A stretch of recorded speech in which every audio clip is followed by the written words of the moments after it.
शादी से घर की रौनक ही कुछ और हो जाती है। कल तक इस घर में हम सिर्फ 3 लोग थे। मैं, मेरे पति नीरज और मेरा इकलौता बेटा हर्ष।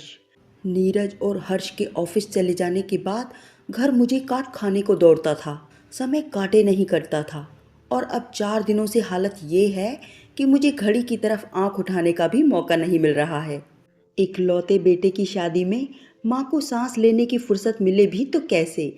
कल से मेहमान एक एक कर रवाना होने शुरू हो जाएंगे और 2 ही दिनों में घर फिर से खाली हो जाएगा। लेकिन मुझे अब खालीपन कभी नहीं घेरेगा। घर में मेरी नई बहू जो आ गई है, उसके संग बातें करते, काम करते अब तो मेरा समय मज़े से कटेगा। ये सोच सोच कर मेरा दिल खुशी से झूम रहा था।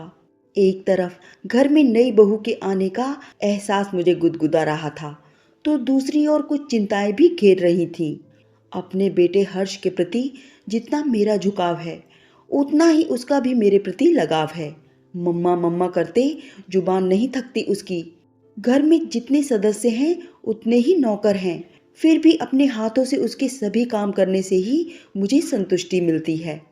हम माँ बेटे का ये आपसी लाड़ प्यार नई बहू मेघा को भी उसी तरह खटकने ना लग जाए, जिस तरह मुझे नीरज और उनकी माँ का लाड़ प्यार खटकने लगा था। कहाँ तो मैं सोच रही थी कि शादी की थकान के कारण पलंग पर लेटते ही नींद के आगोश में समा जाऊंगी, लेकिन यहाँ तो यादों के ताने बाने ने मेरी नींद को कहीं दूर पटक दिया था। पास ही खर्राटे भरते अपने पति नीरज को देखकर मुझे जलन हो रही थी। पुरुष गृहस्थी में रहते हुए भी कितना लापरवाह जीवन जी सकता है। न किसी से कोई खास लगाव, न ही भावनाओं से कोई मतलब। दुनिया भर की भावनाएं तो मानो हम औरतों के लिए ही बनी हैं, जिसकी दुख में भी आंखें बरस पड़ती हैं और खुशी में भी। जनवरी की सर्द रात अपने पूरे जोरों पर थी। 4 दिन की शादी की गहमा गहमी में मैं इस ठंड को महसूस ही नहीं कर सकी। आज काम से कुछ राहत मिली तो भयंकर ठंड का एहसास हुआ। मैं कंबल में और दुबक गई, लेकिन कंबल में दुबकने से भी इंसान यादों के शिकंजे से तो मुक्त नहीं हो सकता। अतीत का एक एक दृश्य मेरी आंखों के सामने ऐसे घूम रहा था मानो कल की ही घटना हो। तुम्हें तो हर काम माँ जी से पूछकर या बताकर करने की आदत हो गई है। तुम पूरी तरह से अपनी माँ के लाडले बेटे हो बस, सिर्फ और सिर्फ ममाज बॉय। मेरे कमरे के बाहर से गुजरती माँ जी के कानों में मेरे ये शब्द हथौड़े की तरह गूंज उठे। नीरज उनका इकलौता लाडला बेटा है, जिसकी बलैयां लेते वे थकती नहीं थी। बेटे को पालने में उन्होंने अपनी पूरी ममता उड़ेल कर रख दी थी। नीरज ने भी उन्हें कभी निराश नहीं किया था। अपनी माँ के सब अरमान पूरे करना वे अपना पहला कर्तव्य समझते थे। अपनी बहू यानी मुझसे भी माँ जी को कोई शिकायत नहीं थी। दरअसल बेटे से उनका जुड़ाव इतना गहरा था कि उससे जुड़ी हर चीज उन्हें प्रिय थी, फिर चाहे वो सजीव हो या निर्जीव। इसीलिए नीरज का रुमाल भी उन्हें उतना ही प्रिय था जितना कि उसका बेटा या बीवी। लेकिन यही माँ जी से भूल हो गई। वे भूल गई कि बीवी में भावनाएं होती हैं, वो रुमाल की तरह निर्जीव नहीं होती। अपने अंधे मोह में उन्होंने कभी ये जानने की कोशिश ही नहीं की कि मैं उनके इस पुत्र मोह को पसंद करती हूँ या नहीं। इसीलिए उस दिन मेरा नीरज को ममाज बॉय कहना माँ जी को गहरा मानसिक आघात पहुंचा गया। लेकिन उससे भी ज्यादा हैरान हुई थी वो नीरज का जवाब सुनकर। कम ऑन नीरा, मेरे लिए तुम भी उतनी ही खास हो जितनी की माँ। पर क्या करूं डियर, तुम्हारी बात मानता हूँ तो जोरू का गुलाम कहलाऊंगा, और माँ की बात मानता हूँ तो ममाज बॉय। अपनी जिंदगी तो भैया अब ऐसी त्रिशंकु की तरह लटकते हुए ही गुजर जाएगी। ये कहकर हंसते हुए वे ऑफिस निकल गए थे। लेकिन ये सुनकर माँ जी तो गहरी सोच में डूब गई थी। इतने बड़े आरोप को इतने हल्के में ले रहा है उनका बेटा, बिल्कुल अपने बाप पर गया है। उन्हें भी हर बात एक कान से सुनकर दूसरे कान से निकाल देने की आदत है। नीरज भला क्या खाक माँ की मानता है? उसके बाप तो पूरे श्रवण कुमार थे। अपनी माँ यानी मेरी सास के सामने आंख ऊपर तक नहीं करते थे। रात को 2 घंटे नियम से माँ के पैर दबाते थे। घर में सास का हुक्म पत्थर की लकीर होता था। माँ जी सोच रही थी कि वे बेचारी जब कभी दबी जुबान से अपने पति को कुछ कहती तो वो भी उनकी बात इसी तरह मजाक में उड़ा देते थे जैसे आज नीरज ने उड़ाई है। अगर उनके कारण नीरज की हालत त्रिशंकु की तरह हो गई है तो ठीक है, वो अब से उससे कोई उम्मीद नहीं रखेंगी। अब वो अपने बेटे से एक दूरी बनाकर रखेंगी ताकि उस बेचारे को बहू की ताने ना झेलने पड़े। उस दिन के बाद से माँ जी ने अपने आप को पूरी तरह से बदल लिया था। बापूजी के 3 बंदरों को उन्होंने खुद में आत्मसात कर लिया था। ना कुछ बोलना, ना कुछ सुनना और ना कुछ देखना। एक दिन मैं और नीरज किसी रिश्तेदार की शादी में जाने के लिए घर से निकल रहे थे। माँ जी ने पहले ही तबीयत ठीक ना होने का बहाना कर साथ चलने से इनकार कर दिया था। पिताजी शादी समारोहों से वैसे ही दूर रहते थे। मैं अपने मेकअप को अंतिम टच दे रही थी कि नीरज की आवाज़ सुनाई दी। वो माँ जी से पूछ रहे थे कि शादी में कितने रुपए देने हैं। माँ जी ने तमक कर जवाब दिया, इतनी छोटी छोटी बातें मुझसे पूछने की ज़रूरत नहीं है। जो तुम्हें और नीरा को ठीक लगे वैसा कर लिया करो। माँ का ये रूप नीरज के लिए एकदम नया था। वो अचकचाकर वहाँ से हट गए। टीवी पर न्यूज़ देखते पिताजी ने भी एक पल को नजरें उठाकर माँ की ओर ताका, पर फिर जाने क्या सोचकर फिर से टीवी देखने लगे। लेकिन माँ जी के ऐसे रूखे व्यवहार से मुझे लग गया था कि हो ना हो माँ जी ने उस दिन की हमारी बातों को सुन लिया है और अब वो चोट खाई नागिन की तरह बदला लेने पर उतारू हैं। एक बारगी तो मैं डर गई, लेकिन फिर सोचा अच्छा ही है कि चोट खाकर माँ जी अपने केंचुल में सिमट रही हैं। मैं क्यों उनकी परवाह करूं? मैंने कुछ गलत थोड़े ही कहा था। उसके बाद भी कुछ मौके ऐसे आए जब नीरज ने माँ जी से कुछ पूछना चाहा और माँ जी ने उन्हें झिड़क दिया। तब से नीरज माँ जी से कतराने लगे और हर बात में मुझसे सलाह मशवरा करने लगे।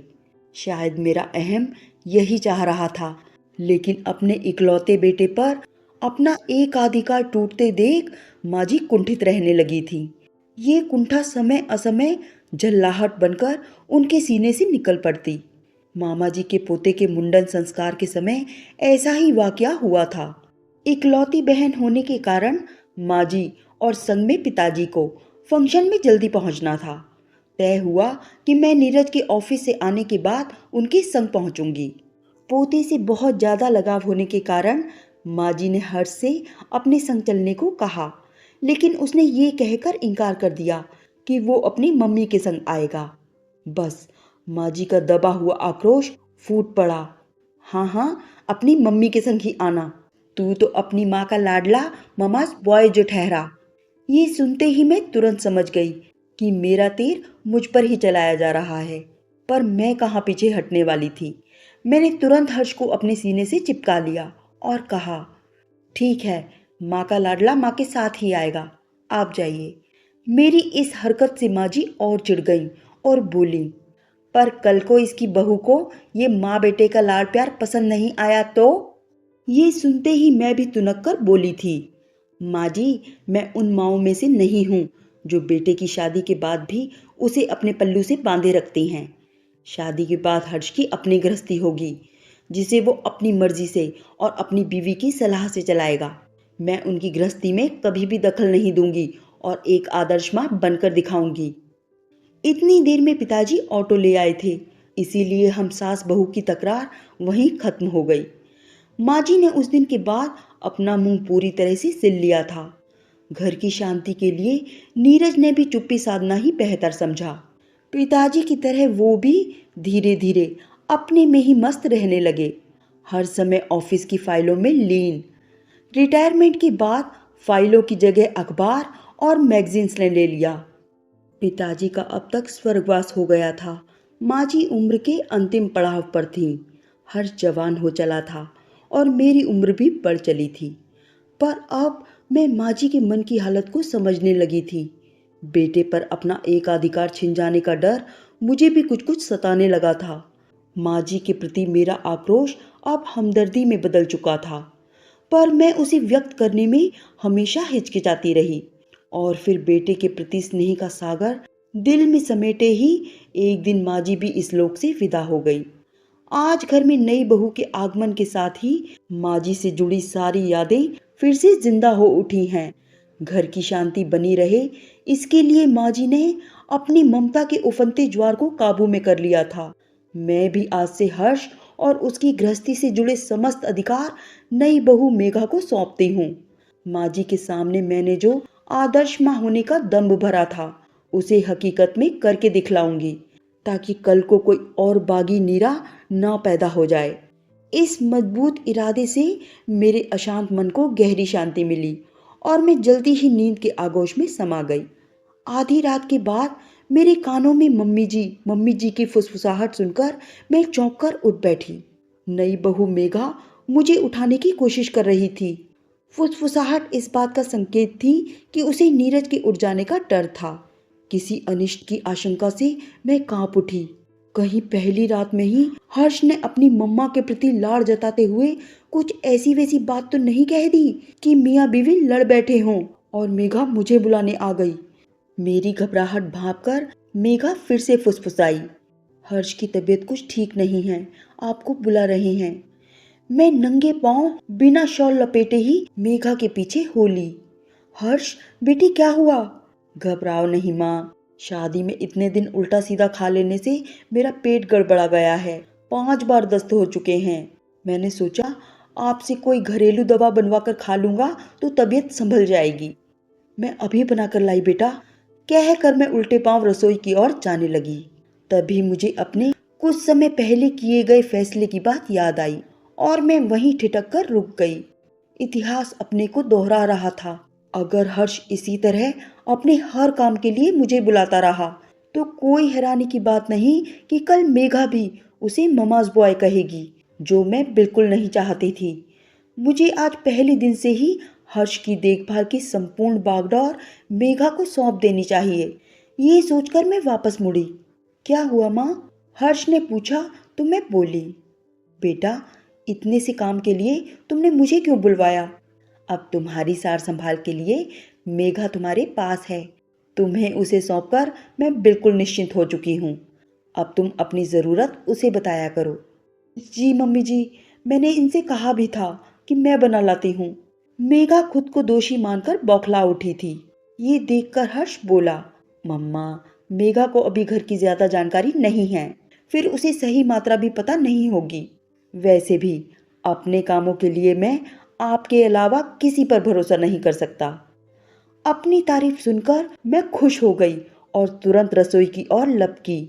सधे हाथों से पलक झपकते ही मैंने दवा तैयार कर ली और अगले ही पल मैं वापस हर्ष के दरवाजे पर थी। लेकिन पर्दे के पीछे से होती बातचीत सुनकर मेरे उड़ान भरते पैरों को जैसे लकवा मार गया। आपने मुझे क्यों नहीं जाने दिया? क्या सचमुच आपको मुझ पर भरोसा नहीं है? मेघा का रूठा स्वर सुनाई दिया। अरे मेरी जान, तुम बहुत भोली हो। इतनी ठंड में मैं तुम्हें तकलीफ नहीं देना चाहता था। तुम कहाँ इतनी ठंड में रसोई में जाती और सामान ढूंढती? मम्मा को तो मेरा काम करने की आदत है और उन्हें इसमें खुशी भी मिलती है। मैं तो चाहता हूँ कि शादी के बाद भी वो मेरे सारे काम पहले जैसे करती रहें। तुम तो बस अपनी इस फूल सी काया की सार संभाल करो और मुझ पर अपना सारा प्यार लुटाओ। Naughty boy. मेघा के इस स्वर के साथ ही दोनों की मिली जुली शरारती हंसी सुनाई दी। मैं हाथ में दवा की कटोरी लिए जड़ सी खड़ी थी और सोच रही थी कि पीढ़ियों के अंतराल ने श्रवण कुमार को पहले ममाज बॉय बनाया, फिर नॉटी बॉय। अगला रूप जाने क्या होगा। हे भगवान, मुझे वो रूप दिखाने के लिए जिंदा मत रखना। बुदबुदाते हुए मैंने कसकर आंखें बंद कर ली, मानो ऐसा करके मैं वो भयानक रूप देखने से बच जाऊंगी।